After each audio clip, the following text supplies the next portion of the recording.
At the West Regional Final, UNLV leads by 20. That's the most points scored in one half this year by the Running Rebels. Stacey Augman has 25 at the intermission.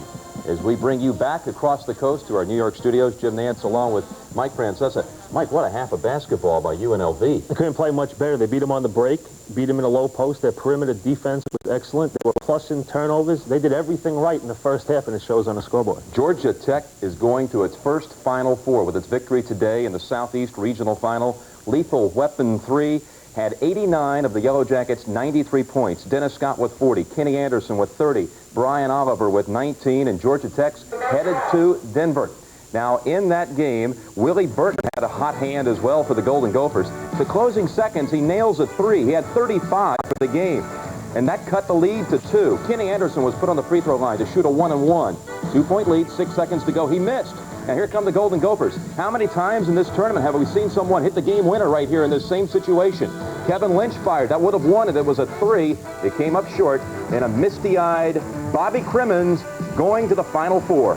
It was a great basketball game. Minnesota's a very physical team, but these guys hung in there. Dennis was shooting Brian with the bad ankle.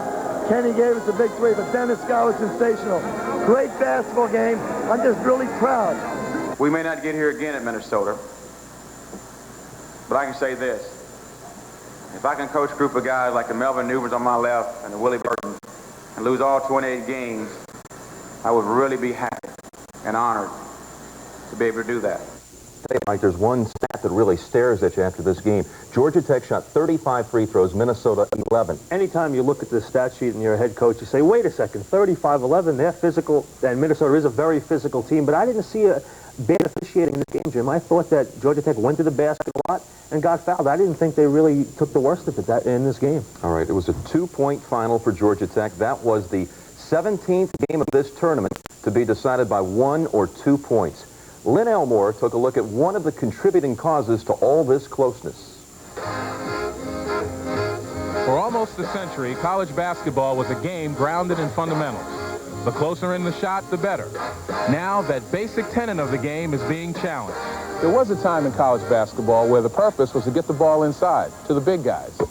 Then usually the taller, stronger, more athletic teams prevailed.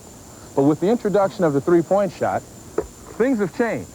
The three-pointer has now become the signature of college basketball in the 90s. The three-point shot has taken the game out of the hands of the coaches and put it in the hands of the players because they all think they can shoot it. They all want to shoot it. They all enjoy it and shoot it. You see guys backing up shooting it. The three-pointer has revolutionized the college game. Fire out of the corner. With the magic line at only 19 feet 9 inches, the three-pointer has been used with increasing frequency per game during each of its 4 years. Defenses have caught on, and so the success rate for three-pointers has declined annually. I think it's a big psychological thing when guys hit the three-pointer, so usually when I'm playing against an offensive player, I try to keep them from shooting the three-pointers just to keep them, not so much as the 3 points, but to keep them from getting that, emotional charge. Unable to get inside. Oh, Newby. It surpassed my fondest expectation. It is certainly a factor in bringing more excitement, more charisma into our game. It'll be Davis out on time, and he's got it.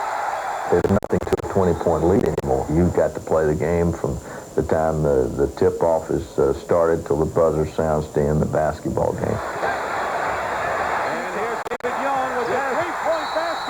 There's so many more decisions to be made, I think, because of the three-point shot. It gives the fans more things to second guess, and also the media. And turn for coaches, I think it's given us more options. And I think anytime you have more options, it makes the game more exciting. Still, no matter how you coach it, the three-point weapon has made a major impact on the style and strategy of the college game. Although few favor a return to the old days, there is some serious sentiment towards lessening the impact of the play. I like the three-point shot, but it is way too close. My thinking is high school's 19-9, pros 23-9. Wouldn't it be natural, Lynn, to see a 21-9 distance for Division I men's college basketball? You know, Lenny always did have that good outside shot for a big man. What about it, Mike? I know it's been debated for a long time, the last couple of years. I say leave it where it is right now, Jim. The reason you have all these close games is no lead is safe anymore. It's a great equalizer, the three-point shot. Leave it where it is. The games can't be any more competitive than they are right now, and that's why teams can come from behind. Loyola's going to have to shoot a lot of them in the second half. You know, Tech came back from 12 down today. Dennis Scott had 7 of 12 threes. Well, Dennis Scott, it doesn't matter where he shoots it from. He can shoot it from 25, 28, 29 feet out. I told you, it reminds me of Glenn Rice. All right, let's take a look at the brackets now for Denver. The national semifinals, one game, Duke against Arkansas. And Georgia Tech awaits the winner of the UNLV Loyola Marymount game. Now, let's set the lineup for you as well for next week. Next Saturday, we'll be at McNichols Arena in Denver, site of the Final Four. At 5 o'clock, we'll have our pregame show, and then the first game tips at 5:43 Eastern. The first game will be Arkansas against Duke. 1/2 hour after the conclusion of that game, Georgia Tech against the winner of the UNLV Marymount contest. Next Sunday, the women's championship game from Knoxville. That'll start at 1:30 Eastern time. And then on Monday night, April the 2nd, the men's championship game from Denver, Colorado. We'll get you back to Oakland as we continue on the road to the Final Four right after this.